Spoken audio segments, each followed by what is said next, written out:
Welcome to Bleav in Celtics. I'm your host, Warren Shaw. Alongside, as always, is the great Gary Washburn. And we're your host and resource for everything Celtics this season and all seasons. And it is playoff time here. Boston Celtics secured their number one seed. Finally figured out who they were going to be playing. And as we're recording, they're up 1-0 and against that series against the Miami Heat. So a lot to get to, as always, here. And we're going to talk a little bit about the playoffs in general, in addition to the Celtics matchup with Miami. But Gary, first and foremost, how are you, family? Good to see you.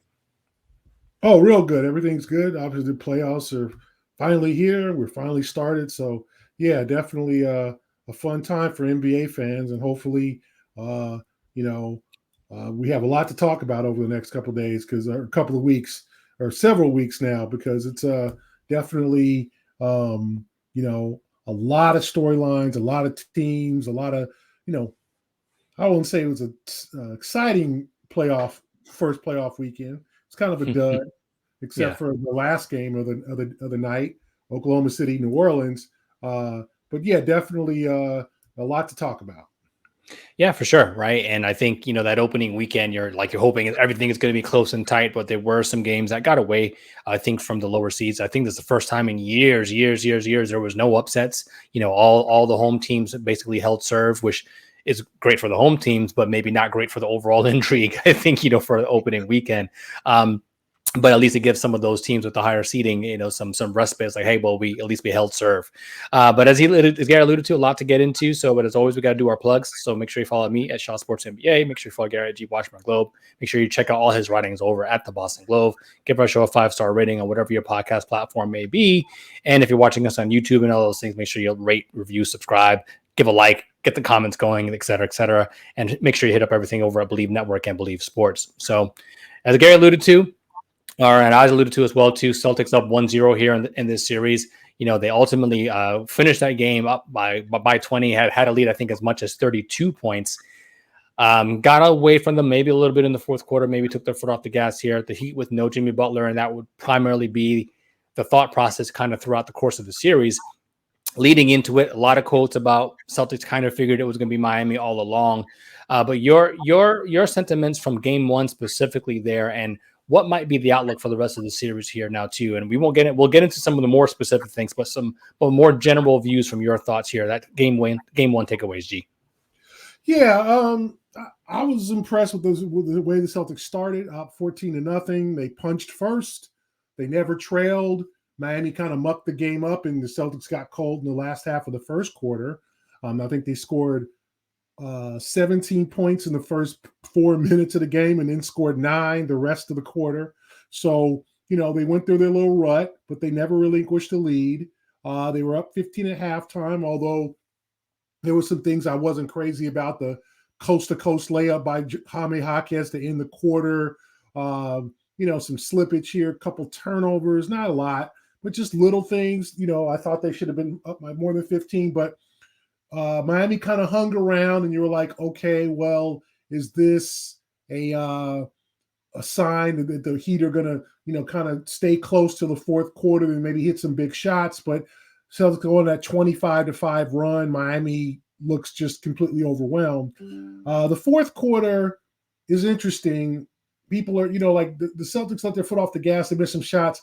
But also the anomaly here was DeLon Wright.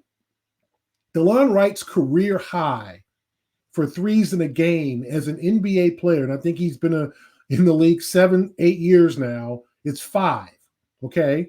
That's the most threes he's ever hit in a game is 5.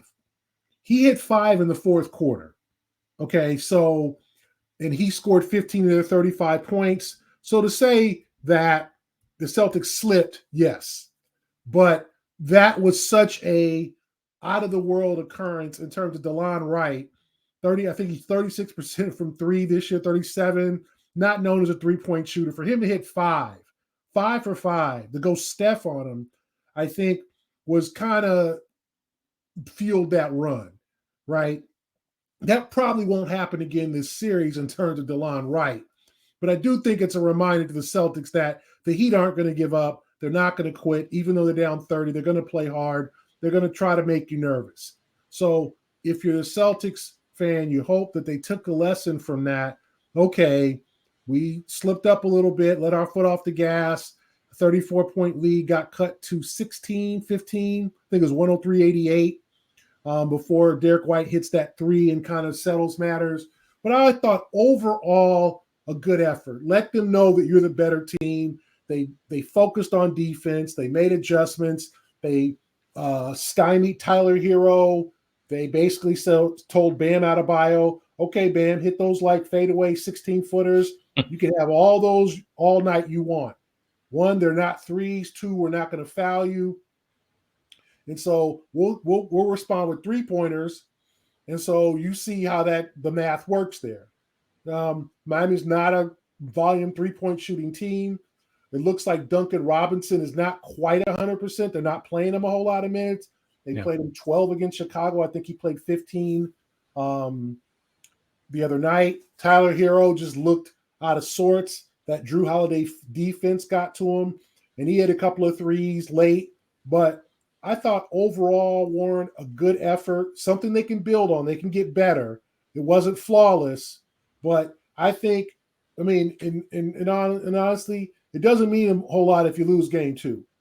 And Spoelstra's going to come up with some kind of game plan, and they're limited. Like let's face it, Warren. No Rozier, no Butler. Yeah. They're a limited club. They don't have, Jaime Jaquez is a 20, probably 24 now. I haven't looked at his birthday, but he was at UCLA for a minute. But he's like basically your lead dog along with Adebayo. The rest of those guys, Hero, I expect to bounce back and have a good game. But they should win this on talent alone. But you also got to concentrate, play good defense, control the boards. All that is what they did. So 20-point win, no one could have asked for better than that. I agree. I really do. While I know that fourth quarter was problematic, and I think the Celtics, and maybe because we're closer to them, right? But it seems like a lot of players, or more than a handful of players, kind of figure it out or go nuts, right? You think, the Dean Wade situation from the Cavs earlier, or whatever the case would be. It's like, all right, well, where did that come from? And I think with DeLon Wright, it gave me flashes of Caleb Martin from last year alone. It's like, all right, bro, this is not your everyday. Like, why is this happening here now? So I think that's where Boston needs to mitigate that. But your point there too, I think Mazzulla said it in the presser as well towards the end. I was like, hey, yeah, we played a solid game, but there's still room for improvement, right? And you can never be perfect, but where there's some things where you can tighten up on. One of the things I wanted to get into though was the physicality of the game. And I don't necessarily know if you agree that, the Caleb Martin thing was payback from an earlier foul with Tatum on Jaquez, or if it was, dirty or whatever the case would be. But Boston, from even an earlier game with Miami, seems to like, listen, you're not going to come here and be more rough us up. Like we're not going to be about that. The Jaylen Brown, Duncan Robinson thing, from a couple months ago as well too. Where are you seeing that matchup? And are you seeing a difference in Boston in terms of their makeup when it comes to the physical matchup, that I think some teams look at them as a finesse basketball team and it's like, you know what? Well, if we slow the game down and muck it up and get physical with them, we might be able to throw them off their game.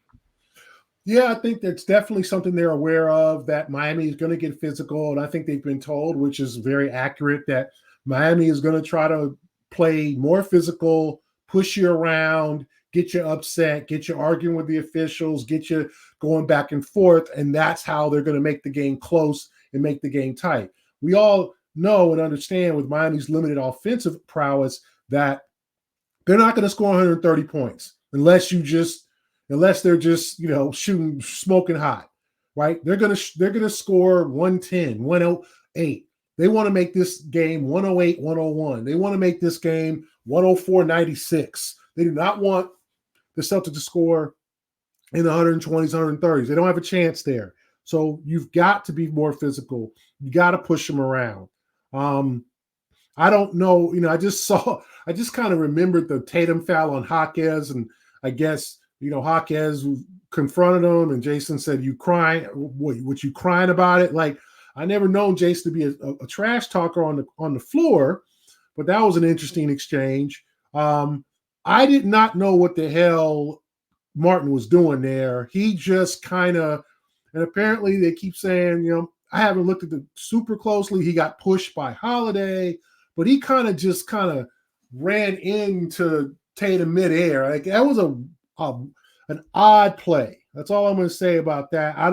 I have never known Caleb Martin to be a dirty player or he stands up for himself. Him and his brother are not to be pushed around. They both are have had some tough beginnings and tough backgrounds and all that stuff. So I think that they are one of those guys who you have to respect.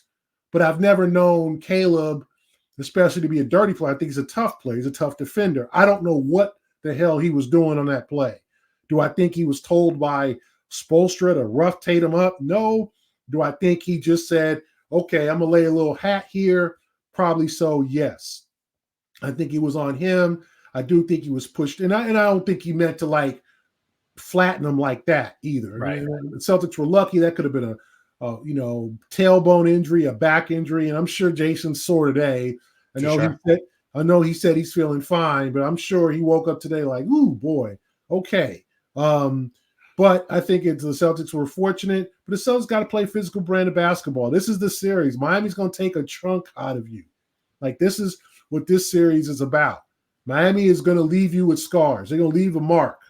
Like, if you advance, they're going to take something out of you. And to me, this is just part of the plan.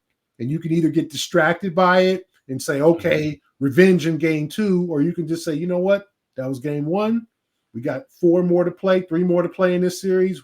However you want to look at it, we are going to just stick to our game plan and, beat them like they stole something on the floor through basketball, not through the physicality.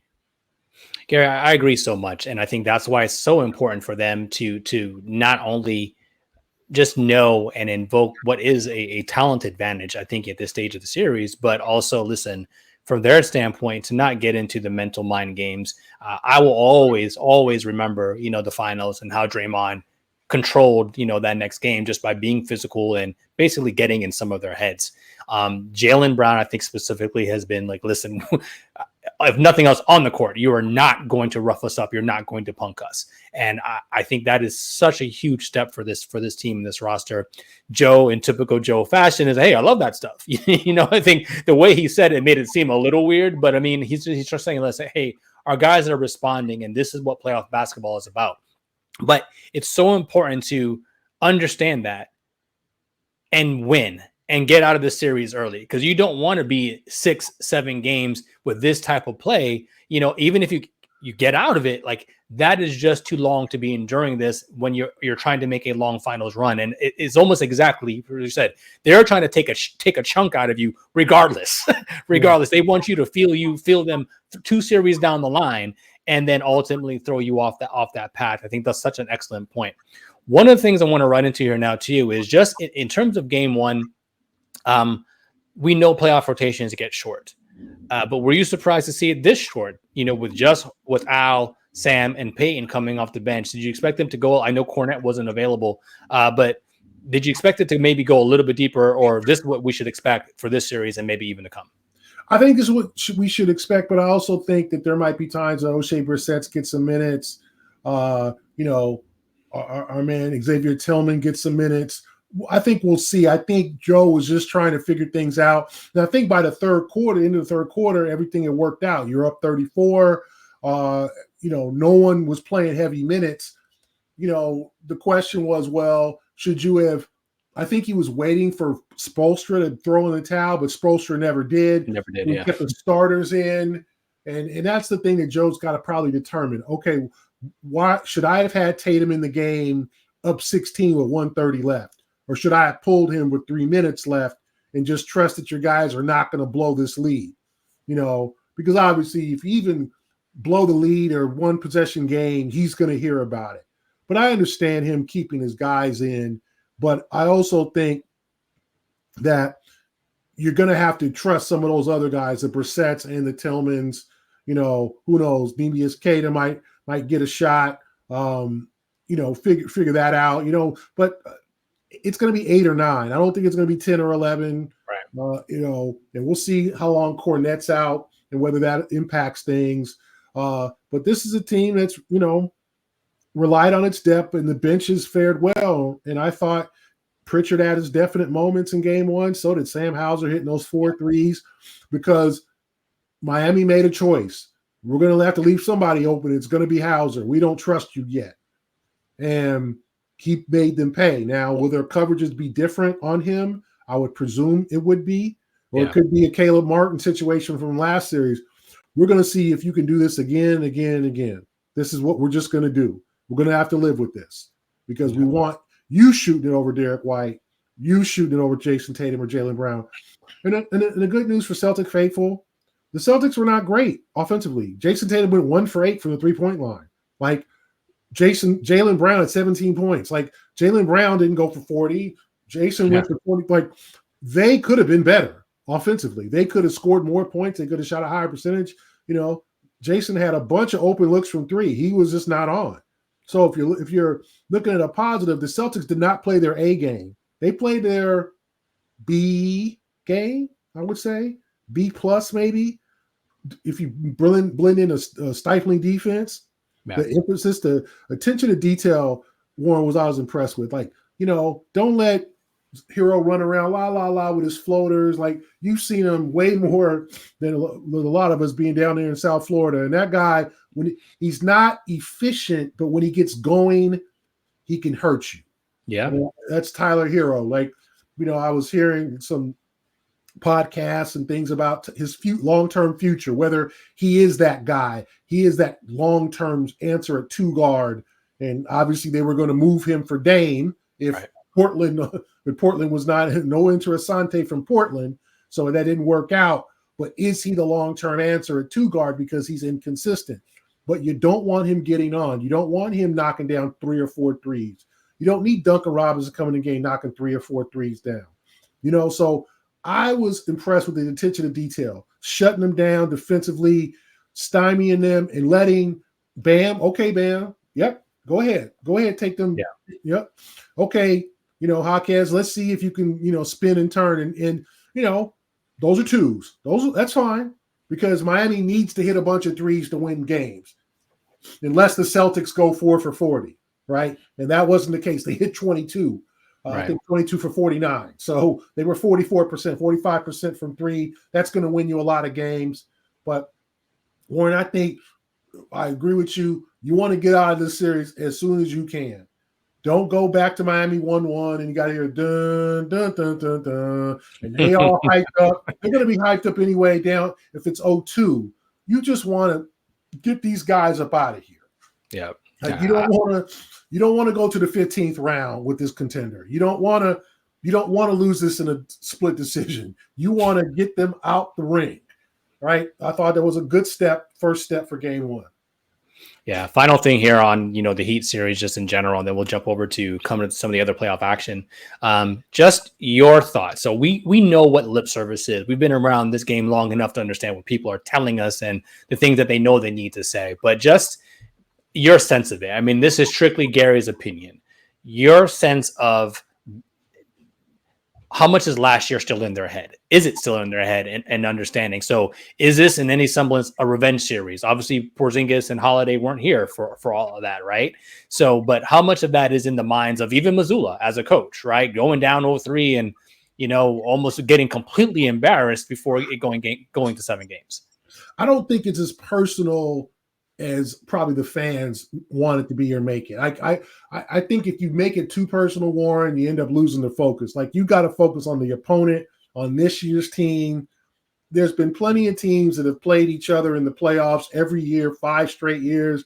All those years, the Detroit went to the Eastern Conference Finals and they played the Celtics and the Bulls. Like this happens in the NBA. Like, we saw a finals, Warren, this 4 years in a row, the same damn 2 teams. I mean, you talking about 15, 16, 17, 18, Cleveland and Golden State, 4 years in a row, right? Yeah, those are dark days for me, Gary. Yeah, like we think about it now. The Warriors championships, like every year it was the same damn 2 teams. So this happens. And I think that you have a respect and a history there, but I also think you do take it personally to a certain extent. And you say, some of the things that happened last year, we're not letting that happen again. We're going to make adjustments. We're taking our opponents seriously. So for me, I think that the Celtics paid attention to detail.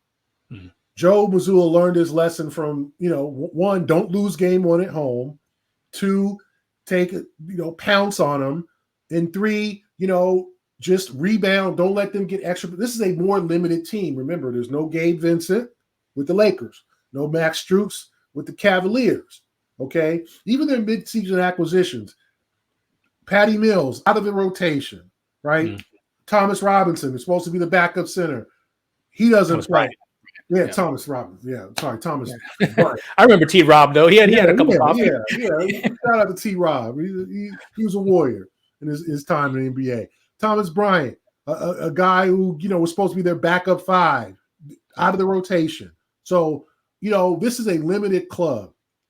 So the question is, are you going to let them, without Butler and without Rozier? And I think the Rozier thing is more serious than people think.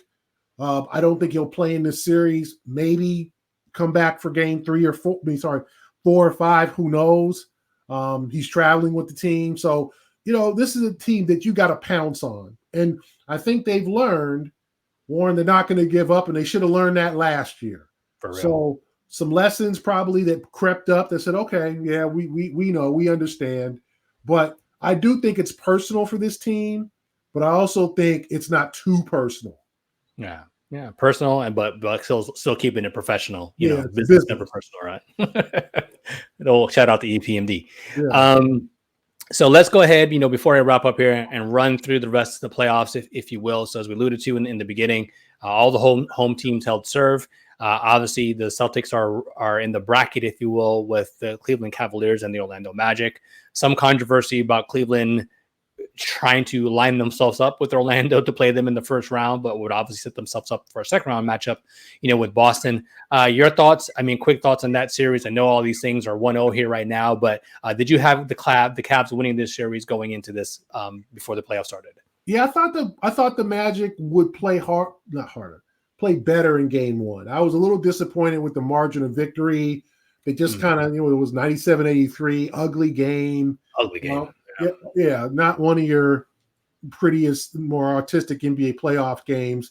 And that's why it's, quote unquote, the NBA TV series of this thing, because there's people clamoring for Tubi now. I don't know if you've heard all that, man. It says some of these games shouldn't even be on NBA TV. They want them on Tubi. That's kind of funny, yeah. Yeah, with the dudes around the corner doing the play-by-play. So it's only going to have real interest in Cleveland in Northeast Ohio and Central Florida. So I think that this Cleveland should prevail. I think they're the deeper team. In Orlando, you know what, Warren, they got off to a really good start. And I thought, they had a shot at the number 2 seed at one time. Yeah, they did. Then they've fallen off, but then they had a kind of a quiet run to get in that 5th seed. But I don't know. It's just something that I thought that they were going to be a little bit better with their depth. The Wagner brothers, Jalen Suggs, the big horse, Paolo Banchero, Jonathan Isaac coming off the bench, Cole Anthony, Gary Harris, a guy who's not a great player, but a good defender, a good role player. They got guys. They've loaded up lottery picks for how long now? My goodness.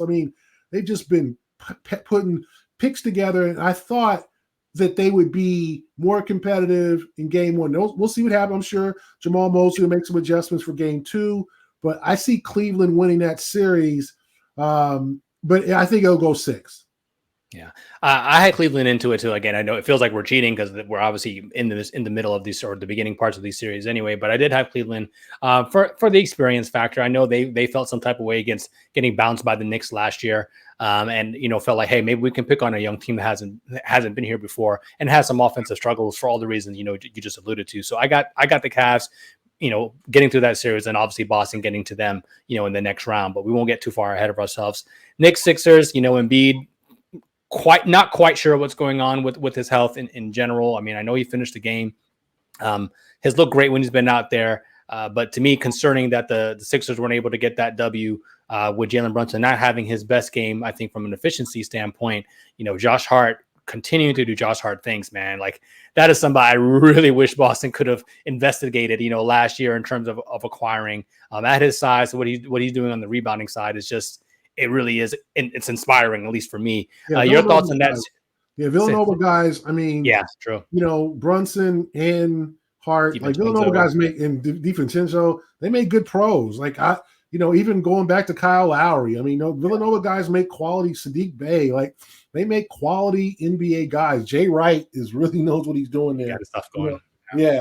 So I would not be surprised if he's interested, gets an NBA job sometime in the near future if he wants to get out of the broadcast booth. But like I watched that game and Philly kind of ran out of scoring options. It was kind of Embiid taking jumpers and Maxey, and as we've seen for years, like nobody else, like Tobias Harris is still just that like distant third cousin. I mean, just like the guy who you physically 6'9", he looks, he's like, he gets off the bus. Oh man, that dude looks like he can play. Yeah. And you just, and it's just, and I think he's he seems like a good guy in those commercials with Boban, and I think he's a good guy overall, but just he's no all-star. You just expected more out of him. Never an all-star, not even close to being considered for an all-star game. Just they needed him to step up when Embiid is slipping, and then Kelly Oubre's trying. I mean, I'll give him that. Kelly Oubre's playing ball. I don't know what's going on with Buddy Hield. They weren't not leaning on him so much.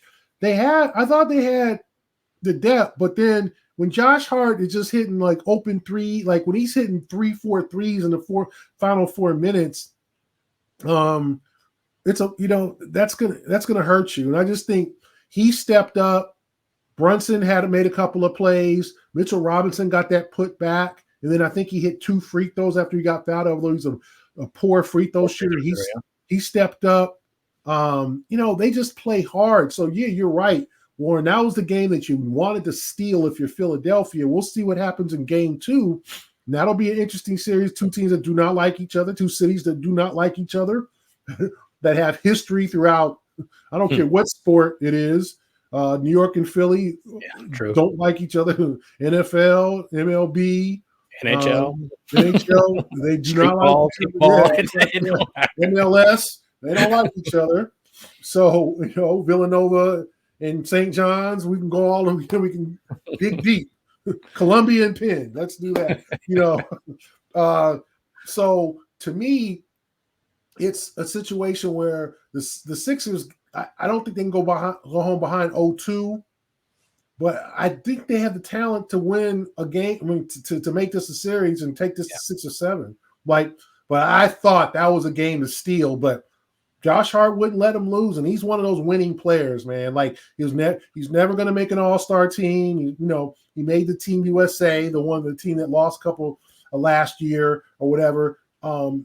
But he's never going to get the credit he deserves. He's going to be one of those guys when he retires. People are really going to appreciate the things he did on the basketball floor. I mean, that guy's been in 4 teams now. Like, yeah, and you would think, L.A., Portland, New Orleans, and now New York, and it's like, why is he bounced around so much? But that guy's a valuable player that any team would like to have. I know you were talking about the Celtics. Yeah, that's a guy that, and not to be critical, I think the Celtics were hoping like O'Shea Brissett would kind of be that kind of wild card player, hit an occasional 3, get a defensive stop.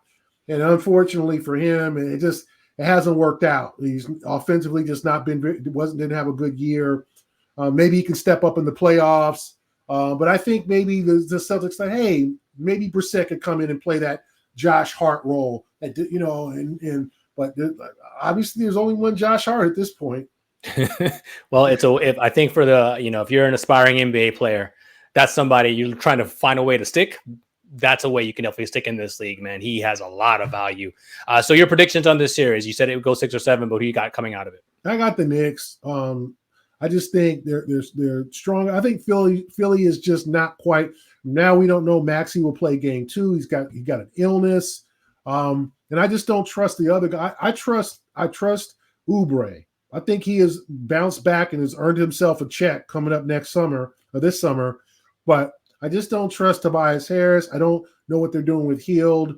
Batum, I don't. Are you going to find that magic he had in that Miami game? Magical. Yeah, and I just think honestly, Embiid is going to give him 28 and 12, but that might not be enough, right? Yeah. Because that's all he can give him at this point. He has no lift.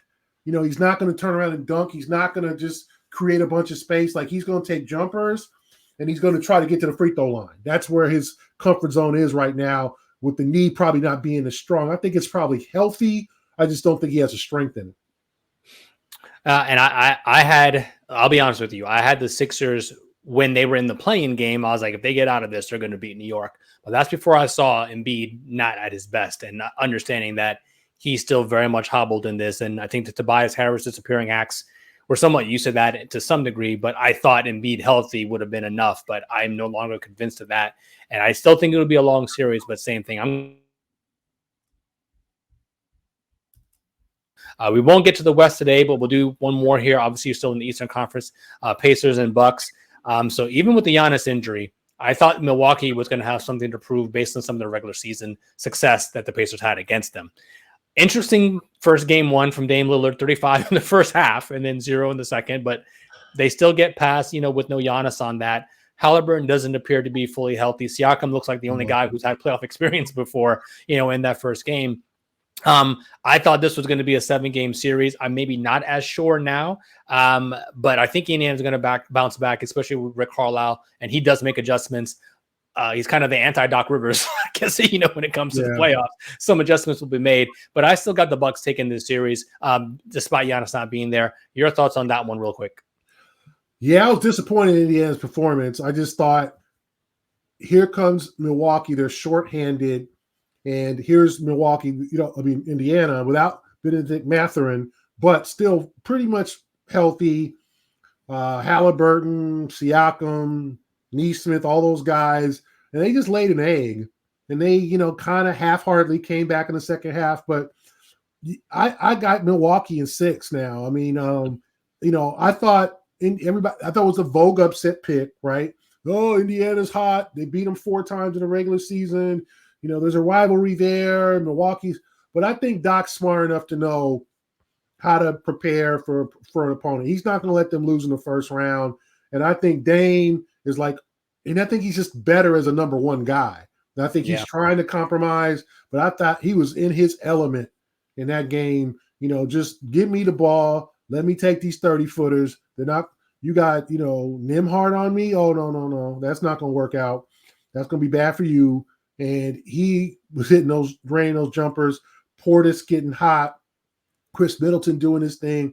Brooke Lopez. And then I'm just like, where the hell is Miles Turner, man? Like 9th year now. Like, this is your time. It's been 9 years. Wow. Yeah, 9th year. And as much as and we still consider some of these guys young because quite honestly, we remember them in college just a decade or plus ago, and they're one and dones. But Tobias Harris and Miles Turner, some of these guys that we've seen, it's their time. If it's ever a time for you to be a playoff man, it is right now. So I need to see more out of Miles Turner. I need to see more. Halliburton just doesn't seem right ever since the play-in tournament and the hamstring injury. We'll see if he can warm up.